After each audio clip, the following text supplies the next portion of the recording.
اس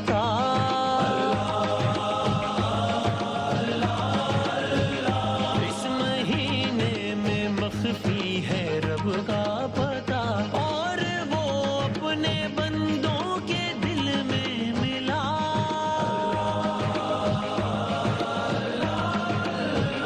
یعنی ان کی خوشی میں ہے اس کی رضا بسم اللہ الرحمن الرحیم رب اشرح لی صدری ویسر لی امری واحلل عقدۃ من لسانی یفقہوا قولی۔ آج انشاءاللہ واقعہ اختتام کو پہنچائیں گے۔ قرآن مجید کا قلب جس سورہ کو کہا گیا یعنی کہ سورہ یاسین، اس میں کون سا واقعہ درج آپ کی خدمت میں عرض کر رہے ہیں۔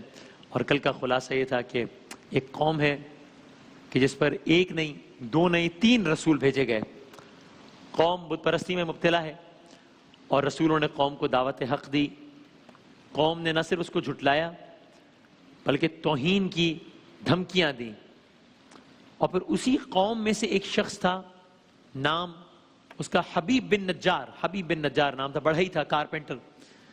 وہ ان رسولوں پر ایمان لے آیا۔ اس قوم سے بہت محبت کرتا تھا لیکن قوم سے بہت نالا بھی تھا کہ کیوں حق کی بات نہیں مانتے۔ اتنا نالا تھا کہ وہ آئسولیشن میں وہ الگ سے رہ رہا تھا، قوم والوں کو چھوڑ کر اس نے الگ اپنا ایک بستی بنا لی تھی۔ اسے جب پتہ چلا کہ رسول آئے ہیں، وہ ان رسولوں پر ایمان لے آئے۔ سب سورہ یاسین میں موجود۔ اور نہ صرف یہ کہ اس نے یہ فیصلہ کیا کہ وہ رسولوں پر ایمان لایا، بلکہ اس نے یہ فیصلہ بھی کیا کہ میں اپنی اس قوم کے لوگوں کو بھی دعوت حق دوں گا۔ حالانکہ جانتا تھا کہ قوم کے ان لوگوں کو اپنے بادشاہوں کی بڑی زبردست حمایت حاصل ہے۔ تو بہرحال ایک روز اس نے کھلے عام تمام تر جو بادشاہ ہیں اور قوم کے تمام تر لوگ ہیں ان کے بیانیے کو چیلنج کرنے کا فیصلہ کیا اور بادشاہ کا پیغام پہنچایا۔ کیا کہا؟ سورہ یاسین کی آیات کا ترجمہ ہے کہ اس میں اس انداز سے بیان کیا گیا کہ اور شہر کے پرلے علاقے سے، آیات کا ترجمہ، شہر کے پرلے علاقے سے ایک شخص دوڑتا ہوا آیا۔ اس نے کہا یعنی اپنی قوم والوں سے، اے میری قوم کے لوگوں، ان رسولوں کا کہنا مان لو۔ یہ قوم کے بادشاہوں کو اللہ کا پیغام پہنچا رہا ہے، اللہ کے رسولوں کا پیغام پہنچا رہا ہے۔ شہر کے پرلے علاقے سے ایک شخص آیا، اس نے کہا ہے میری قوم کے لوگوں، ان رسولوں کا کہنا مان لو۔ ان لوگوں کا کہنا مان لو جو تم سے کوئی اجرت نہیں مانگ رہے اور وہ صحیح راستے پر ہے، اور بھلا میں اس ذات کی عبادت کیوں نہ کروں جس نے مجھے پیدا کیا اور اسی کی طرف تم سب کو واپس بھیجا جائے گا۔ اور پھر 23ویں پارے کی پہلی آیت جو کہ آپ سب نے سنی ہوئی ہے، کیا میں اس کے علاوہ دوسرے خدا اختیار کر لوں جبکہ وہ مجھے نقصان پہنچانا چاہے تو ان کی سفارش مجھے کوئی فائدہ بھی نہیں پہنچا سکتی۔ ان پجاریوں نے، بت پرستوں نے حبیب نجار کی یہ تقریر سنی، بظاہر بڑے صبر سے سنی، بظاہر بڑے اطمینان سے سنی۔ تقریر کے دوران چہروں کے رنگ بدلتے رہے لیکن کسی نے اپنے تاثرات کا باقاعدہ اظہار نہیں کیا۔ تقریر کے دوران کچھ بولا نہیں۔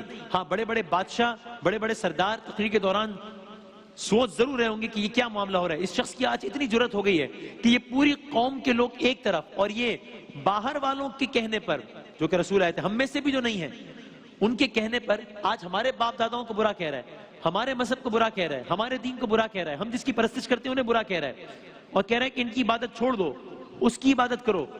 کہہ رہا ہے مجھے صرف وہ فائدہ پہنچا سکتا ہے، اور کہہ رہا ہے کہ اگر میرا اللہ یہ ارادہ کر لے کہ نقصان پہنچانا ہے تو پھر یہ خدا مجھے کچھ نہیں فائدہ پہنچا سکتے ہیں، نقصان پہنچا سکتے ہیں، ہر فائدہ ہر نقصان اس کی طرف سے ہے۔ بہرحال قوم والوں نے تقریر تو سن لی لیکن جو ہی حبیب نجار نے اپنی بات مکمل کی، ان میں سے ایک بولا، دیکھو حبیب، ہم نے تمہاری بات بہت صبر و تحمل سے سن لی لیکن اب جو آگے ہونا ہے اس کا فیصلہ تم نے نہیں کرنا، اس کا فیصلہ ہم نے کرنا ہے، اس کا فیصلہ اس قوم کے لوگوں نے کرنا ہے۔ اب اپنی قوم کے لوگوں کو بھی اشتعال دلا رہے ہیں، اس کا فیصلہ اس قوم کے لوگوں نے کرنا ہے جن کے معبودوں کو تم نے جھوٹا قرار دے دیا ہے، جن کے معبودوں کو تم نے پتھر کا قرار دے دیا ہے۔ اب تم جانو اور یہ قوم جانے، قوم کے اشتعال دلانا، دیکھو تمہارے معبود کو برا کہہ رہا ہے، دیکھو باہر والوں کے کہنے پر تمہارے خداؤں کو برا کہہ رہا ہے۔ بس یہ کہنا تھا، اللہ اکبر، بہت روایت نے بہت سخت انداز لکھا ہے کہ کس طریقے سے قوم نے اس پر رد عمل ظاہر کیا۔ بس یہ کہنا تھا کہ قوم کے لوگ جو پہلے ہی آگ بگولا ہو رہے تھے، ایک مرتبہ قوم کے لوگوں میں سے بہت سارے لوگ بڑھے اور حبیب نجار پر یکبارگی سے حملہ کر دیا۔ روایات میں آتا ہے کہ جس کے ہاتھ جو چیز لگی وہ اسی کو لے کر حبیب نجار پر چڑھ دوڑا۔ کسی کے ہاتھ میں تلوار تھی، کسی کے ہاتھ میں تیر تھا، کچھ کے ہاتھوں میں پتھر تھے، انہوں نے پتھر اٹھا کر حبیب نجار کی طرف پتھر پھینکے۔ ہر آدمی اس کام میں بڑھ چڑھ کر حصہ لینے کے لیے ایک دوسرے سے بازی لے جا رہا تھا. اب سوچئے, اب اگین میں بار بار ہر بار ایک بات کہتا ہوں کہ اگر ہم کوئی بھی مثال دے رہے ہوں تو اس کا مطلب یہ نہیں ہے کہ کوئی کمپیریزن ہے. کمپیریزن ہو ہی نہیں سکتا ہے ان معاملات کا ہمارے دنیا معاملات سے, ہو ہی نہیں سکتا. پھر سمجھنے کے لیے ایک بات. لیکن آپ سوچئے کہیں سڑک پر کہیں کوئی معاملہ ہو رہا ہو, کہیں کوئی لڑائی ہو رہی ہو, تو ایک طرف ایک آدمی اور سامنے 5 آدمی ہوں, 5 آدمی مل کر ایک آدمی کے خلاف کچھ کر رہے ہوں, تو ویسے ہی ہم کہتے ہیں یار بڑا مظلوم ہے. 5 لوگ ایک طرف, آپ سوچئے 10 لوگ ہوں ایک طرف اور اکیلا ایک آدمی ہو. آپ سوچئے 20 لوگ ہوں, پھر سوچئے 100 لوگ ہوں, پھر سوچئے 1000 لوگ ہوں. سوچئے قوم کے لوگ ایک طرف ہوں اور دوسری طرف ایک آدمی ہو, ایک شخص ہو. تو یہاں ہر آدمی اس کام میں بڑھ چڑھ کر حصہ لینے کے لیے ایک دوسرے سے بازی لے کر جا رہا ہے. ان کے جسم کو ٹکڑے ٹکڑے ٹکڑے ٹکڑے کرنے کے باوجود وہ لوگ جن کے پاس کوئی ہتھیار نہیں تھا, انہوں نے حبیب نجار کی لاش کو پیروں تلے روندنا شروع کر دیا. یہاں تک آیا کہ آپ کی آتیں پیٹ سے باہر نکل گئیں. میں نے ایک کتاب میں پڑھا کہ ایک معروف قول یہ ہے کہ لوگوں نے, شقی القلبی کا یہ عالم تھا کہ لوگوں نے دانتوں سے کاٹ کاٹ کر شہید کر دیا, دانتوں سے کاٹ کاٹ کر شہید کر دیا. اللہ اکبر. یہ وہ اذیتناک انجام تھا جو ایک مشرک قوم کے انتقام کا نتیجہ تھا. تو اب یہ تو تھا حبیب نجار کا اختتام. بظاہر تو اس کے ساتھ یہ ہوا, لوگوں نے مار دیا اور اس انداز سے مارا. بلکہ اگین میں کوئی کمپیریزن نہیں کر رہا, لیکن علماء کرام کے سیگمنٹ بار بار بات ہوتی ہے نا کہ کسی کے ظاہری انجام کی بنیاد پر ہمیں کوئی طے نہیں کر لینا چاہیے کہ اس کا اصل انجام کیا ہوا ہے. ظاہری انجام کچھ اور ہوتا ہے اکثر, یا کبھی کبھی اصل انجام کچھ اور ہوتا ہے, خدا ہی بہتر جانتا ہے. اب حبیب نجار کا ظاہری انجام تو یہ ہے کہ بے بسی کے عالم میں مارا گیا, مظلومی کے عالم میں مارا گیا, شقی القلب لوگوں نے وحشیانہ بہیمانہ طریقے سے مار دیا. یہ تو اس کا اختتام ہے بظاہر. اصل میں حبیب نجار کا کیا اختتام ہوا یہ بھی اللہ تعالیٰ نے بتایا, قرآن مجید میں بتایا, اور قرآن مجید کے قلب میں بتایا, سورہ یاسین میں بتایا. ایک آیت ہے سورہ یاسین کی, اس کا ترجمہ ہے کہ نتیجے میں اس بندے سے, یعنی حبیب نجار سے, نتیجے میں اس بندے سے کہا گیا جنت میں داخل ہو جا. قیلت خل الجنہ, جنت میں داخل ہو جا. پھر آیت آگے بڑھتی ہے. اب اس حبیب نجار کے دل میں بھی اپنی قوم کا کتنا درد تھا کہ جس قوم نے اس کے ساتھ یہ کیا ہے, اس کے ساتھ یہ ہوتے ہی وہ اس کے بارے میں کیا بتایا قرآن مجید نے, جنت میں داخل ہو جا. آگے ایک آیت کا ترجمہ ہے کہ اس نے کہنے لگا, حبیب نجار کہنے لگا, کاش میری قوم کو بھی میری خبر ہو, پروردگار نے مجھے بخش دیا ہے اور مجھے باعزت لوگوں میں قرار دے دیا ہے. اب اس کی سند کے بارے میں تو دو رائے نہیں ہے نا قرآن مجید میں, سورہ یاسین میں. تو حبیب نجار کا دراصل انجام وہ نہیں تھا جو بستی والوں نے کیا, انجام وہ تھا تو اللہ تعالیٰ نے قرآن مجید میں بتایا جنت میں داخل ہو جا. اور اب ان بستی والوں کا کیا انجام ہوا یہ بھی قرآن مجید نے بتایا, یہ بھی سورہ یاسین میں بتایا کہ حبیب نجار کا انجام یہ. حبیب نجار کا بظاہر انجام تشدد, اصل انجام جنت. بستی والوں کا بظاہر انجام کامیابی, اصل انجام سنیے.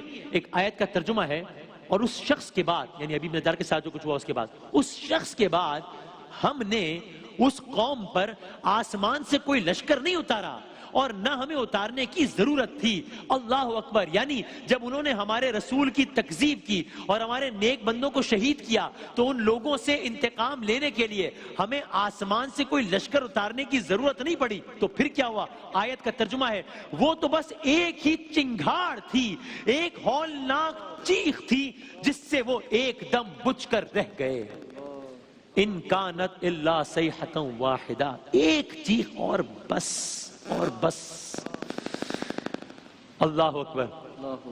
میں ابھی اگین یہی کورونا کے تناظر میں کچھ روز پہلے مجھ سے ایک دوست کہہ رہے تھے کہ دیکھیے کیسا عالم ہے کہ آسمان سے کوئی آگ نہیں آئی, کوئی عذاب نہیں آیا, کوئی لشکر نہیں آیا, کچھ بھی نہیں ہوا, نظر بھی نہیں آ رہا کہ کیا ہو رہا ہے, اور دنیا بند پڑی ہے. تو میں صرف ایک لمحے کو سوچ رہا تھا, اگین کوئی کمپیریزن نہیں, کہ مجھے تو باخدا میرے ذہن میں یہ آیا تھا سورہ یاسین کی, کہ فرمایا کہ ہم نے ان قوم کو عذاب دینے کے لیے مفہوم آسمان سے کوئی لشکر نہیں بھیجا, اور ہمیں لشکر بھیجنے کی ضرورت بھی نہیں ہے. آج کل کے دور میں بھی ہے نا, کون سی بجلی ہے, کون سی آگ ہے, کون سی آسمان ہے, کچھ بھی نہیں, کون سا زلزلہ, کچھ بھی نہیں ہے. نظر نہیں آ رہا کہ کس چیز کی وجہ سے نقصان پہنچ رہا ہے. آج میں نے اپنے خانوادے میں ایک نقصان اٹھایا, اللہ تعالیٰ آپ سب کو محفوظ رکھے, لیکن ہم سب دیکھ رہے ہیں کہ اپنے سامنے کیا ہو رہا ہے, موت ناچتی نظر آ رہی ہے, اور پتہ نہیں چل رہا اس دور میں کہ بھائی ہے کیا. دکھا تو دو کہ اچھا وہ جس کو ہم کہتے ہیں کورونا وہ ہے کیا، نظر تو آ جائے، نہیں پتہ چل رہا. تو اس وقت میرے ذہن میں آیا تھا کہ ہم نے اس قوم کو برباد کرنے کے لیے آسمان سے کوئی لشکر نہیں بھیجا، اور ہمیں لشکر بھیجنے کی ضرورت بھی نہیں ہے. وہ تو بس ایک چیخ تھی اور سب ختم. ان کانت الا صیحۃ واحدہ، بس ایک چیخ سب ختم. وہ غرور، وہ طاقت، وہ بت پرستی، وہ رعونت، وہ شرارت، وہ تکذیب، وہ بد تہذیبی، وہ گھمنڈ، بس ایک چیخ اللہ اکبر. ایک ایسی چیخ تھی کہ ہر کوئی بچہ، بڑا، عورت، مرد، جوان، بوڑھا، گھر میں رہنے والا، بازار میں گھومنے والا، کوئی ایک نہ بچا اس چیخ سے. اس شہر کے ہر ذی روح کے کان پھٹ گئے، اور جو جہاں تھا انتہائی اذیت کی حالت میں ادھر ہی گرا، جہنم رسید ہو گیا. جہنم رسید کن کے لیے؟ بستی والوں کے لیے. جنت میں داخل ہو جاؤ کس کے لیے؟ حبیب نجار کے لیے. اور پھر آگے سنیے، سورہ یاسین کی آیات کا ترجمہ جاری ہے. اس قوم کا اور رسولوں کو جھٹلانے والی ہر قوم کا کیا انجام ہوتا ہے یہ بھی سورہ یاسین نے بتایا. آگے کی آیت کا ترجمہ ہے، اللہ اکبر، ترجمہ ہے کتنا حسرتناک ہے. اب سوچئے جس کے بارے میں قرآن مجید کہہ رہا ہے کہ ان کا انجام حسرتناک ہے، وہ کتنا حسرتناک معاملہ ہوگا. قرآن مجید کی آیات کا ترجمہ ہے کتنا حسرتناک ہے ان بندوں کا حال کہ جب ان کے پاس کوئی رسول آتا ہے تو اس کا مذاق اڑانے لگتے ہیں. اللہ اکبر. آگے پھر ایک آیت میں فرمایا در حقیقت یہ صرف ایک چنگھاڑ کا انتظار کر رہے ہیں جو انہیں اپنی گرفت میں لے لے گی اور یہ جھگڑا ہی کرتے رہ جائیں گے. اللہ اکبر. اور اب آگے کچھ آیات اور سنیے، بس پھر آج کے واقعہ ختم کرتے ہیں. یہ ایک چیخ کے نتیجے میں اس قوم کا کیا انجام ہوا وہ آپ نے سنا. ایک اور چیخ بھی بلند ہونی ہے، اور وہ میرے اور آپ کے سامنے ہونی ہے. اس میں ہم سب نے بھی حصہ ہونا ہے. لیکن اللہ تعالیٰ ہمارا شمار اللہ کرے ان دنوں یا اس دن سلامتی والے لوگوں میں کرے. ایک یہ چیخ تھی. اور اب آگے سورہ یاسین کی آیت کا ترجمہ سنیے. صرف ایک زور کی آواز کا آنا ہوگا، قیامت صرف ایک زور کی آواز کا آنا ہوگا اور سب کے سب ہمارے روبرو ہو جائیں گے. وہ بھی ایک چیخ بلند ہوگی اور سب کے سب اللہ کے ہم نے بیان بھی کیا تھا کس انداز سے سب قبر سے نکل کے چل رہے ہوں گے روز محشر. اور پھر اس کے بعد سورہ یاسین کی وہ مشہور و معروف آیات ہیں، بس آخری، کہ جس روز ایک چیخ کا آنا بلند ہوگا اور سب کے سب لوگ ہمارے سامنے روبرو حاضر ہو جائیں گے. اس روز نیک انجام والوں کا کیا ہوگا اور برے انجام والوں کا کیا ہوگا. پہلے نیک انجام والوں کے لیے مشہور و معروف آیت ہے سلام قولا من رب الرحیم. ان کے حق میں ان کے مہربان پروردگار کا قول صرف سلامتی ہوگا. سلام قولا من رب الرحیم. اور برے انجام والوں کے لیے کیا ہوگا؟ وامتازوا اليوم ایھا المجرمون.